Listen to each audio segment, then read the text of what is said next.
sait pas tout, Dieu montre. Même les Moïse, ils ne savaient pas tout. Même Jésus est venu sur la terre, il ne savait pas tout. Il a dépassé Bartimée qui était aveugle. Le prophète. Mon général, salut. Non, quand même, ils ont quand même un peu de respect. Mais Jésus, non, prophète. Pas si je dois mettre ça dans le panier du blasphème. Salut les amis, comme promis, nous voulons parler de l'omniscience de Jésus. Est-ce que Jésus, lors de son séjour terrestre, savait toutes choses? Est-ce qu'il connaissait toutes choses?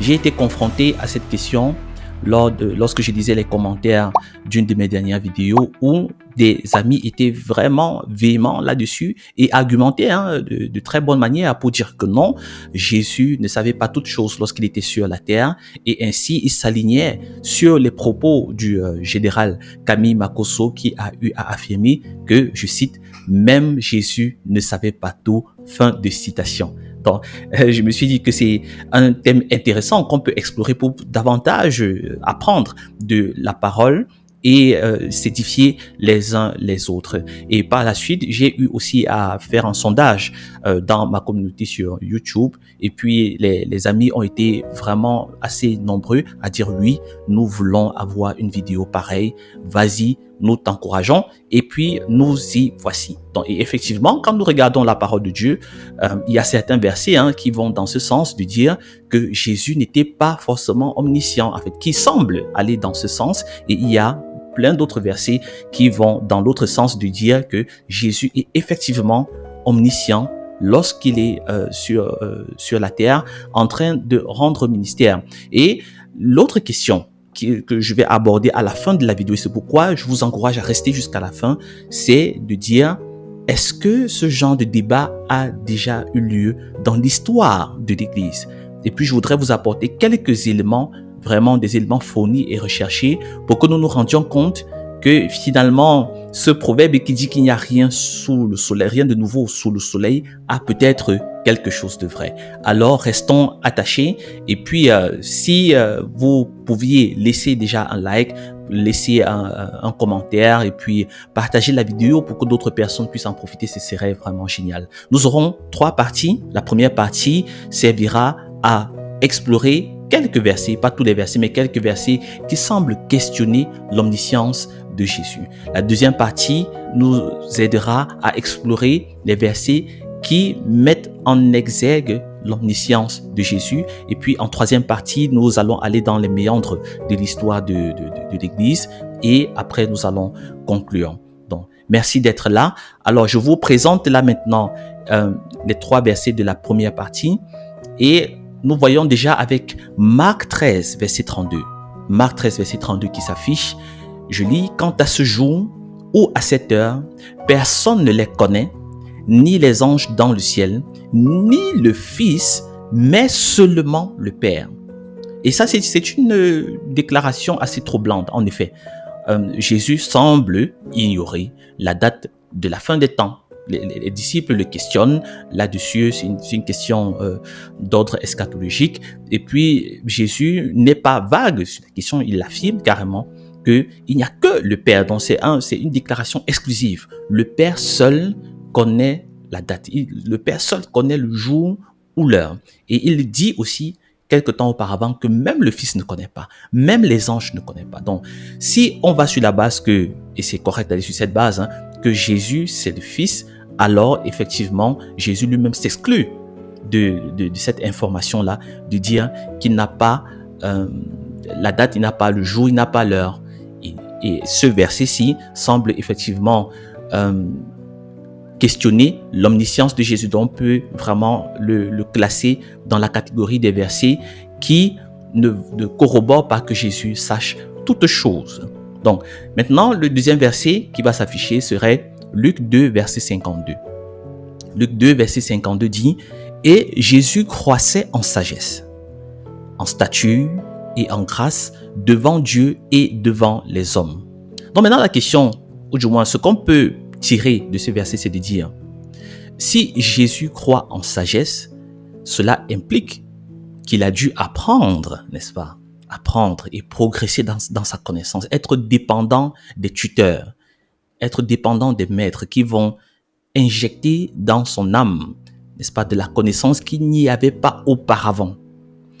Et ça, c'est le processus normal par lequel tout être humain passe ou devrait passer. Donc, si on affirme que Jésus est effectivement, pendant son séjour terrestre, un homme, 100% homme, alors il devrait aussi remplir cette condition. Et de ce fait-là, on peut se dire, en effet, ce verset-ci aussi semble questionner l'omniscience de Jésus. Donc, on laisse aussi ça placé là.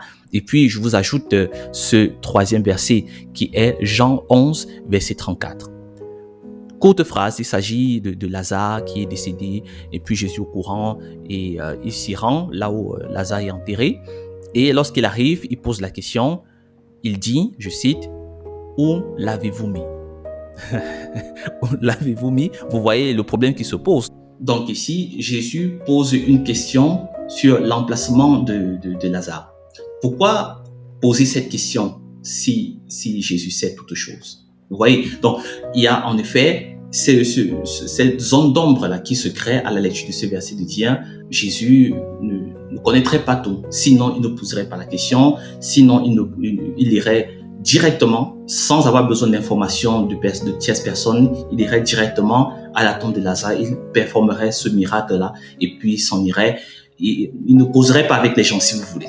Voilà les trois versets que nous pouvons prendre. On peut ajouter à ça encore d'autres versets, mais vous voyez déjà la logique qui s'y prête. Donc maintenant, je vais aller dans la deuxième partie, la partie 2, qui rassemble les versets qui affirment l'omniscience de Jésus. Donc nous avons Jean 16, verset 30. Jean 16, verset 30 dit « Maintenant, nous savons que tu sais toutes choses. Maintenant, nous savons que tu sais toutes choses. Tu sais. » C'est une déclaration explicite des disciples qui confirme l'omniscience de Jésus et qui, à mon avis, renforcerait aussi l'idée que les disciples avaient que Jésus était le Messie.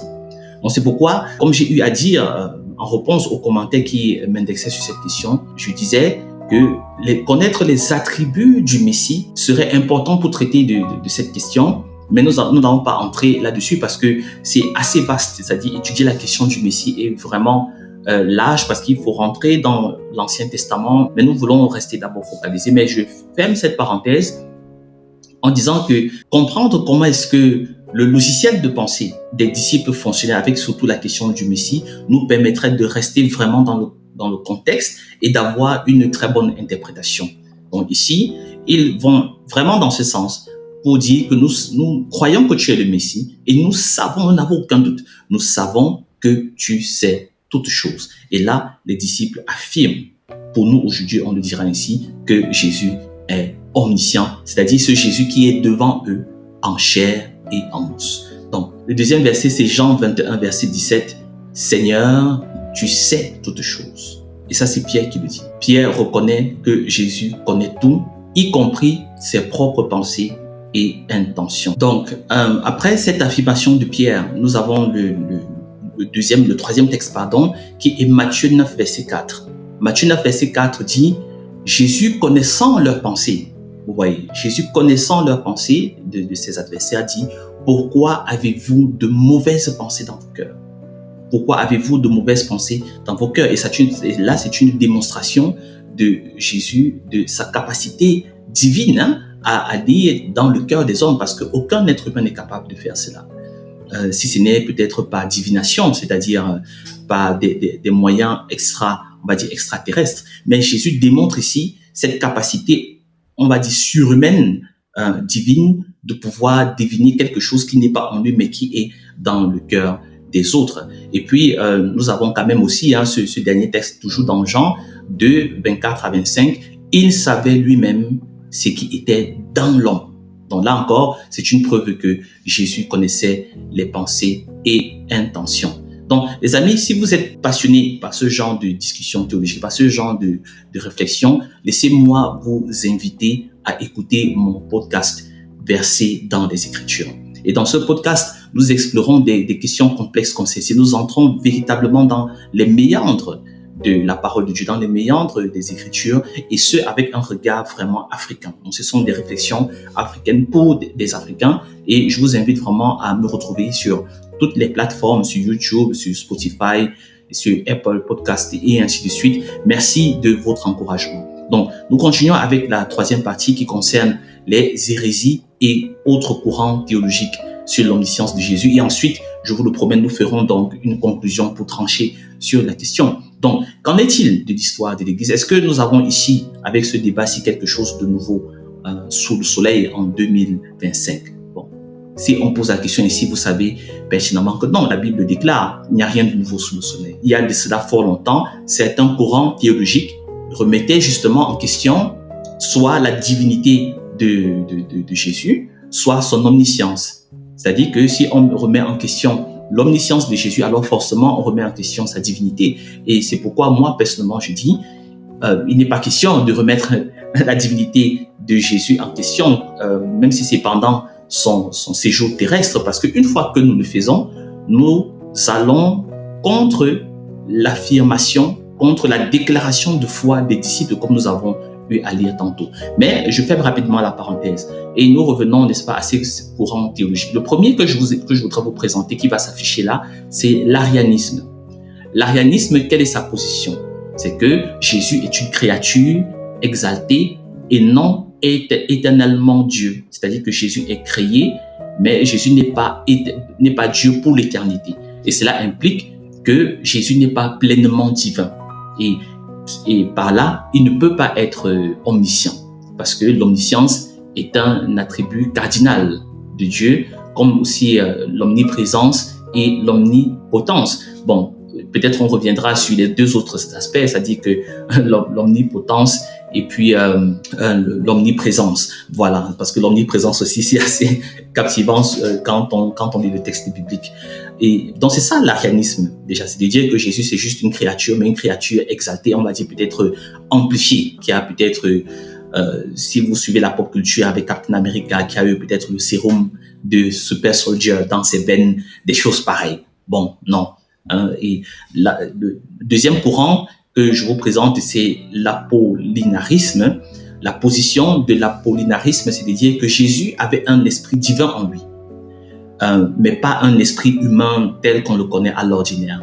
Et cela soulève des doutes sur la manière dont sa nature divine et sa nature humaine interagissent, vous voyez, et notamment en ce qui concerne la connaissance. Et puis c'est un peu troublant aussi d'affirmer cela, de dire que Jésus avait un esprit divin, juste, mais n'était pas forcément divinisé ou n'était pas forcément Dieu.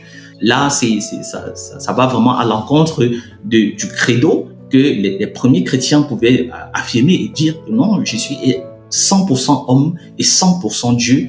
En disant 100% Dieu, donc forcément, c'est de dire qu'il renferme en lui, ou bien qu'il a en lui tous ces attributs-là qu'on devrait reconnaître chez Dieu. Et l'autre courant théologique, le troisième que je vous présente, c'est le nestorianisme. Et la position du nestorianisme, les amis, c'est de dire que Jésus avait deux natures presque séparées, une nature divine et une nature humaine. Et une telle séparation peut signifier que son humanité était dépourvue de la connaissance divine et que c'était peut-être par moment qu'il pouvait avoir accès ou bien faire appel à sa nature divine. C'est une réflexion que je peux comprendre. Cependant, l'Église, ou du moins l'ensemble des chrétiens de l'époque, surtout des premiers conciles, c'est-à-dire quelques temps après, ou du moins quelques siècles après la naissance de l'Église, ces rassemblements-là, dans ces conciles, ont vite fait aussi de dire non, c'est pas bon de pouvoir séparer ces deux natures qu'on devrait avoir en Jésus. Et puis la dernière position, ou le dernier courant théologique que je vous présente, c'est le kérinthianisme. Cette position, la position du kérinthianisme, c'est de dire que Jésus était homme jusqu'à ce que le Christ descende sur lui. Et le Christ serait descendu sur lui à des moments précis, c'est-à-dire lors du baptême, où il y a eu des événements divins qui sont quand même manifestés. Et puis, le Christ serait aussi descendu sur lui lors de la résurrection, par exemple, et pas forcément lors de la crucifixion, où cette présence christique-là aurait été absente. Donc, et là, on peut soupçonner qu'il y a donc des moments dans l'existence de Jésus sur la terre où cette présence christique n'était pas là, où ses attributs divins ont eu à disparaître ou bien n'étaient pas fonctionnels. Bon, là, ça ne tient pas la route en général. Et tous ces courants-là, comme je disais tantôt, ont été refutés par les conciles de l'Église, c'est-à-dire des hommes de Dieu, avec le témoignage de leurs prédécesseurs qui étaient quelques générations juste après les apôtres, de dire non, ça ne concorde pas ça ne concorde pas avec ce que nous avons reçu des apôtres, c'est-à-dire de dire que Jésus était 100% humain, mais en même temps aussi 100% Dieu. Donc forcément, ça ne se saisit pas par l'intelligence, ça ne se saisit pas par la raison, mais ce sont des vérités qu'on accepte par la foi parce que cela va dans le même sens que le témoignage que nous recevons des apôtres qui ont cheminé avec le Christ lui-même. Donc maintenant, comment concilier ces perspectives? C'est-à-dire, vous avez d'une part, comme nous avons présenté dans la première partie, des versets qui semblent supporter le fait que Jésus ne soit pas omniscient, et d'autre part, des versets qui abondent dans le sens où Jésus soit effectivement omniscient. Comment mettre tout cela ensemble? Comment trancher? Et en tranchant, il faudra aller dans une sorte de concept, mais n'ayez pas peur, nous n'allons pas rester dans les concepts, nous allons aller aussi dans la parole directement. Le concept, c'est le concept de kénos, pour dire qu'il y a ces deux natures que Jésus parvient à mettre ensemble. Et ces deux natures-là ne sont pas forcément en contradiction ou ne devraient pas se contrecarrer, n'est-ce pas, l'une contre l'autre. Et la parole, véritablement, qui devrait nous aider dans ce sens, parce que nous en avons besoin, c'est Philippiens 2, 6 à 7, les amis. Philippiens 2, 6 à 7, qui va aller vraiment dans le sens de tout ce du témoignage des apôtres. Philippiens 2 dit, lequel, c'est-à-dire Jésus, existant en forme de Dieu, s'est dépouillé lui-même en prenant une forme de serviteur. Lequel, existant en forme de Dieu, s'est dépouillé lui-même en prenant une forme de serviteur. Donc, pour l'un, il suggère que Jésus, tout en restant pleinement Dieu, a volontairement accepté certaines limitations dans l'exercice de ses attributs divins durant son incarnation. Il n'a jamais cessé d'être Dieu, il était toujours Dieu. Mais il a accepté de se dépouiller pour nous ressembler, nous, êtres humains. Et il s'est humblement identifié à nous pour accomplir sa mission salvatrice. Donc, et ça, c'est vraiment la conclusion que nous voulons garder. Pour dire que Jésus a accepté de ne pas venir en tant que ce grand Dieu, ce grand Messie qui allait casser la baraque et mettre sur pied un grand reset et ainsi de suite et ainsi de suite. Non. Il a accepté de se limiter, il a accepté d'être humble et il a accepté de se faire humilier. Parce que lorsqu'il est devant Pilate, il le dit, il dit que moi je suis un roi, t'en fais pas. Et je peux là maintenant commander toute l'armée du ciel pour venir mettre les choses ici en ordre. Mais il refuse de le faire. Donc ça veut dire que Jésus, à un moment, il montre de la maîtrise, il montre de la distance. Il ne veut pas aller vraiment full force, mais il veut aller au bout de sa mission qui était claire, c'est-à-dire d'aller à la croix avec un sang pur, tout en restant dans une chair humaine, parce que c'était dans cette chair-là qu'il fallait enfermer le péché et crucifier, abandonner cela à la croix. Vous voyez le schéma. Bon, c'est de ça qu'il est question. Et lorsque Jésus donc accepte certaines limitations, cela ne veut pas dire qu'il a perdu entièrement l'exercice de ses attributs divins comme l'omniscience. On a vu ces versets qui affirment effectivement que de temps en temps, il pouvait être omniscient, il pouvait lire dans le cœur des hommes. On a lu effectivement des versets où il posait des questions, où il dit qu'il ne sait pas ou bien qu'il n'a pas accès à certaines informations. Cela ne veut pas dire qu'il ne connaît pas tout. Il est limité, mais il est quand même Dieu. Il est limité dans certaines connaissances, mais il est omniscient parce qu'il sait toutes choses. Donc, vraiment, restons dans cette foi ou dans ces enseignements, dans la doctrine que les apôtres ont eu à nous laisser. Vous voyez comment Paul parvient ici avec Philippiens 2 à rassembler, à concilier vraiment cette tension que nous avons eu à constater, de dire que Jésus, parfois, il le dit, il n'a pas toute la connaissance sur certaines choses. Parfois, les apôtres affirment qu'il a la connaissance sur toutes choses.